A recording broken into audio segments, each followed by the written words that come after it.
Welcome to We Are Only Human, the official podcast for the College of Education and Human Sciences here at Oklahoma State University. I'm your host, Alyssa Pena, and today we have a new guest representing FCS Education. We have Zeb Kelly. Hello, it's good to be here today. We're super excited to have you on the podcast today. How are you feeling? I feel good. I wouldn't say nervous, just like happy. Happy to be here, and happy to be known. Exactly. So, yeah, I feel good. Good. I guess we can just start off by having you tell us a little bit about you. Okay. Background story. So, I've been in Oklahoma my whole life. When I was really young, we bounced around a little bit, but Oklahoma's been home. Stillwater's always kind of been home. Family's real near here. And I am a freshman at OSU, Oklahoma State University, so go folks. I'm majoring in human development and family sciences, and I'm going to become an FCS teacher. And this is something I've wanted to do probably since junior year of high school. I knew this is what I wanted, and here I am today, following my dream. Yeah, okay, so what made you have that realization that you wanted to be in FCS? I've always wanted to help people, right? So life is not easy. You can ask anyone, everyone has challenges. Yeah. Some are easy, some are hard, and some, it just depends on the situation too. So something I learned through FCCLA and my FCS advisor is you need to become the person that you needed when you were younger. Does that make sense? Oh yeah, it does. Not everyone has someone. So if you don't, become that person. And when I learned that, it was like a huge turning point.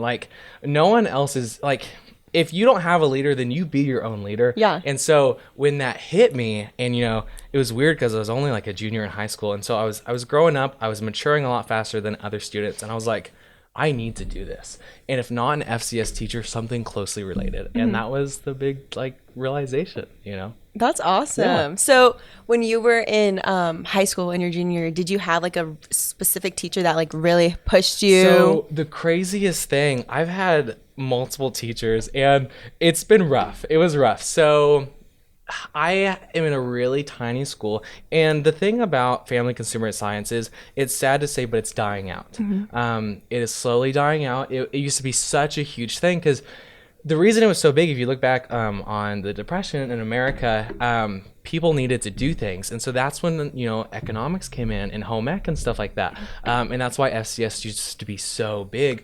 But now in modern times, we still need people to teach us how to iron and cook and financial decisions, but there's not much of a need for a teacher anymore because there's so many online resources. Yeah. But it's so important to have that in-person connection as a teacher. I forgot what the question was. What was the question? No, you had a specific teacher that the teacher, really pushed you. So anyways, I had one. So I've had 3 advisors, and it was kind of hard because it's why do they keep leaving me? But It's not that at all. They just had different opportunities come up, and then it almost made me realize if they didn't leave, then maybe I wouldn't be where I am today. You know? So it wasn't that they were leaving me, it's they were doing what they needed to do. And because of that, I was able to have 3 different advisors/teachers. And so it was really awesome too. And when you have that many teachers, you get so many different point of views. So it was, I want to say the one that inspired me the most was Miss Allie. She was from Frontier High School here in Oklahoma, and she came to Morrison. FCCLA was there at my school, but it was never big. But Miss Allie pushed it. And it was crazy because I used to be a really shy kid, and I still am sometimes. Everyone is in their own way. And it was 8th grade year, and it was weird because, when you're in high school in 8th grade, you're kind of discovering who your friends are and who you are. And I realized there wasn't a lot of me at my school. There wasn't people like me. And a lot of people, they'll understand that. And some will never understand that. But Miss Allie took a chance on me. And that was incredible because not a lot of people have, And so for her to take a chance, she said, "Hey, Zeb, I think you would really like this organization." And I thought it was just for girls. I thought, oh, it's just a girl thing. And, and so I was like, I can't join that. And so she came up to me and she asked me, and I was like, I'll think about it. And then there was one day I remember my first period was art class, and I had a test that day in math. It was like third hour. I was dreading it. She came to me and said, "Zeb, do you want to go volunteer today?" And I was like, "And get out of school?" Absolutely. So, and I did not realize that was going to change my life forever. So we went over. I want to say it's Noble County in Perry. There's fairgrounds, and we volunteered at the chicken noodle soup kitchen. So what they do. When they have shows in Perry, they prepare a kitchen, to sell and kind of like raise money, I think, for just the livestock and stuff over there at the fairgrounds. And we were able to volunteer, and it was an opportunity. That's something too I've learned. I didn't just get off of school. It was an opportunity given to me, and because of that, it changed my life forever. So we go to this kitchen, right? And it's all these older women, and I'm terrified. But I'm a grandma's boy, so it kind of clicked with me. But I was super nervous because out of all the people Miss Allie asked to go, I was the only guy, and I was pretty nervous.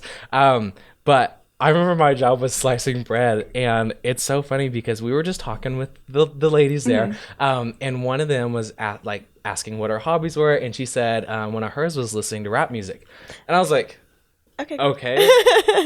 Sure, whatever. And then she starts rapping Eminem, rapping Eminem, and it was like I remember getting like tingles. I was like, oh my goodness, and it was crazy because you would never expect, an older woman, in Oklahoma, to listen to Eminem and be able to just start singing it.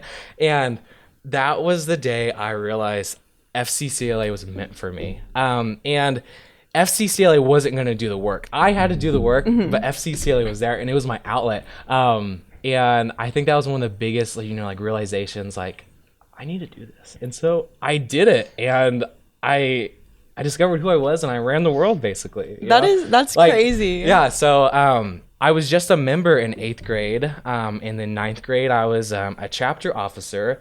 And then 10th, I was a district officer. And then 11th grade, I was a state officer. And then I was like, there's only one way to go, and it's up. So I ran for nationals, and I got it. My gosh. Oh, yeah. I don't know if you knew that, but I was a national officer. And, oh, my gosh, I could just talk about hours about nationals. But I was able to basically travel the United States because of FCCLA. Oh, my goodness. And it was life-changing. I think we get kind of set in our ways. We, where we live in our state, and we get so... I'm looking for another word besides set in our ways. So used to it, We don't know what's out there. And because of FCCLA, I was able to see all kinds of people from all kinds of backgrounds. And I think that's what pushed me to keep going. And it's made me who I am today because I've seen so many backgrounds, and I've been able to learn from that, and I've been able to learn from my own background. So that was probably one of the greatest things about FCCLA is the connections. Wow, so you've just been running since junior year. And it's weird because I'm not doing as much now. I did so much in high school because I didn't know who I was, and I did so much because I was just struggling. We all struggle. I was struggling with mental health and all kinds of things, and I look back at it now, and I'm like, I can't believe I was a national officer. I mean, I was flying on planes to different states and speaking at conferences, and I did it. And now that I'm in college, it's kind of nice to take a break and learn from that experience. So yeah. So okay, can you tell us a little bit how nationals went? So how does it so it was so weird because so FCCLA is a student-led organization. Okay. It's mainly just through high school. There's some I can't think of the word. It's like co-curricular, almost like Meridian, if that makes sense, that students can also be members in. So it's usually just high school students. And when you think about high school students, that's what so age 18, maybe down to like 15, if you're thinking about 7th grade. And so a lot of young people are in it. And when you look up at nationals, you're like, those are adults. So the national officer team is 10 people, right? And you look at them and you're just astounded. But then you realize they're just students. they're the same age as I am. And I think when you get that, that mentality realization, you're like, maybe I could do this too. So running for nationals was very nerve-wracking, and it was weird because it was a hybrid convention, because we were just getting out of COVID when I ran. So I want to say 2 people ran through Zoom, and it was cool because one girl was from Hawaii. So it was really cool to just like I said, backgrounds and experiences and people that living in other like states. She lived in Hawaii, and like I never talked to someone from Hawaii really. So it was really cool just to talk to her about that. But the process, it was weird because I don't know, you'd have to like really explain deeply how the process works, because you have to take a test about your FCCLA knowledge, and then you have to give a 3-minute speech.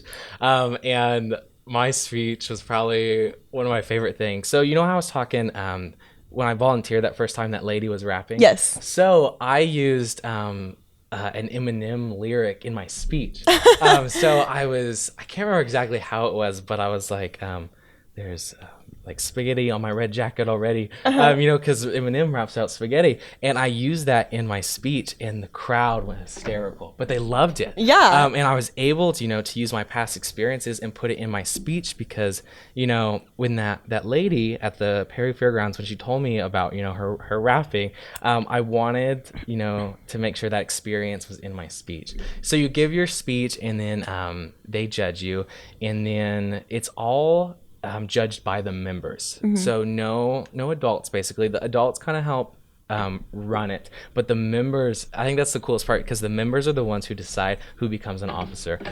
So there's the speech part, and then there's also you do your speech twice. So you do your speech on stage in front of anyone who can watch. Anyone can come. And then the second time you do it, you do it in front of voting delegates. So it's voting delegates from all the different states. And it's sorry, I feel like I'm kind of mumbling in every way. You're good. But it's a big process. So it's the nominee committee. So I want to say it was 20 students, and they're picked from across the states, and it just depends on the year who gets picked. So they rotate. And then the voting, the nominating committee, they kind of help cut the numbers back. So when I ran, I want to say like 50 kids ran, or maybe it wasn't even that much. I think maybe it might have been less. Maybe it was 25 when I ran for nationals and 50 when I ran for state. But anyways, they help cut back the numbers. So when you're running for nationals, it's a big number at first, but they kind of cut you up until they get the top 20, and then once they get the top 20, they let the members decide who gets That's it. crazy. So does that kind of make sense? Yeah, no, it does. It's confusing, but it's almost easier to show someone like here's the process, like showing kind of like pictures and stuff. But yeah, that's definitely a cool experience. Yeah, it was awesome. It was nerve-wracking, and it's crazy because I can't believe I did it, but I did it. Yeah. You just got to push through it. So. And what do your parents say about that? So I just have my mom. Okay. My mom is amazing, and I have my older sister Zoe, and they were just ecstatic. Really? And my mom was actually there with me, and it was just so crazy. So when I opened my letter, I like froze. I was like, this is so surreal. So we're going to back up just a little bit. So junior year, I was going through a really hard time. I almost gave up on life, and that, it's a whole nother story for another day. But when I was laying on my floor, having really bad thoughts, I looked up in my closet and I saw my red jacket, and I started crying. And then it made me think of the time, in the kitchen in Perry, helping those ladies. And I was like, this can't be it. Like, there's so much more than life. So I made a sticky note that day and said, my reason for living is to become a national officer. And I took that note with me when I went to nationals. And so I have pictures of me with my letter saying I made it on the council. Oh, that's amazing. With my sticky notes. So it's important to set goals for yourself. Yeah. Achievable ones and crazy ones, like running for nationals. So mom was there with me and my older sister, and they're my whole family. So it was just nice for them to be there and support me. And it was so funny because I feel so bad looking back at it now because I was stressed out. Like with people, I don't like to show them I'm stressed, but like back in the hotel room, I just felt so bad for them pushing through with me because I know I had an attitude in the Oh, hotel I get room the same way, and I 'cause feel bad. I I'm was like, just so stressed out. But it's also so nice because I can be so vulnerable with my mom and sister. So they didn't mind that. They knew I was stressed out. So yeah. that's amazing to have that support Yes. behind you. Yeah. Awesome. Wow, that's Yeah. God, Yeah, it you're is, just yeah. amazing. I feel like I'm talking to like an amazing Oh person. goodness. So correct me if I'm wrong. Are you the only male in FCS? So at OSU, I believe so. Okay. I have not seen anyone else, and I haven't heard about anyone else. And if I did, I would know. Yeah. Yeah, I'm the only male, and then it is a woman, dominated field. So yeah.